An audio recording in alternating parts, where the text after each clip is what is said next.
guys! Hi! So I'm with my friends because they're going to explain and demonstrate some safety guidelines in performing physical fitness.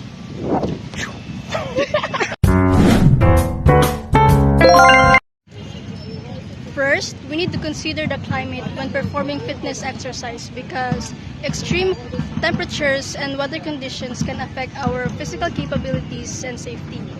For instance, exercising in high heat and humidity may lead to dehydration, heat exhaustion, or heat stroke, while cold weather can cause muscle stiffness and increase the risk of injury.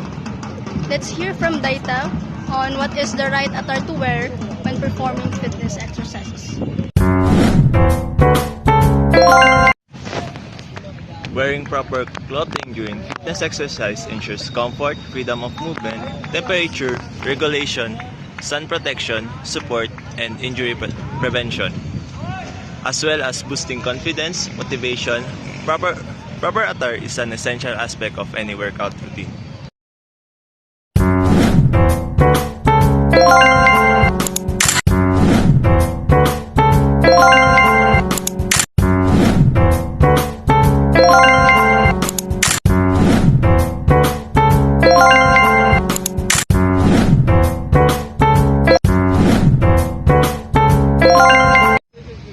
So when you start exercising, you need to start it very slowly because it allows your body to gradually adapt to the new physical activity.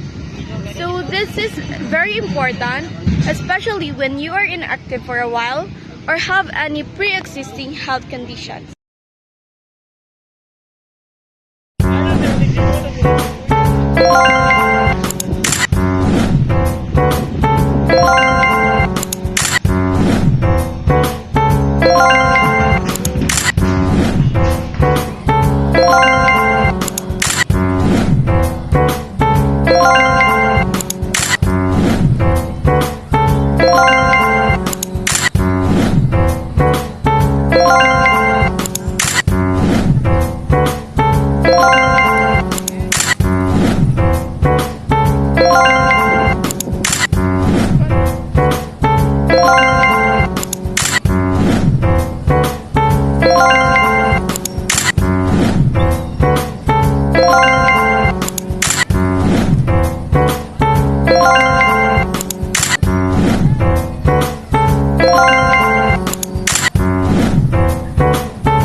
So thank you, Carla. And for the last one is drinking water.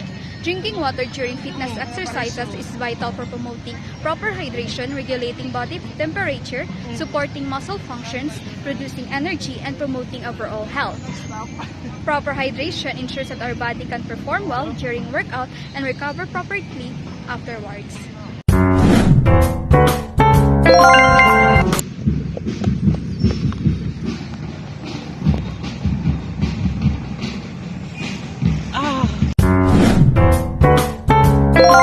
In conclusion, abiding all these principles will help us create a safe, injury-free, exciting, and effective program to achieve our goals.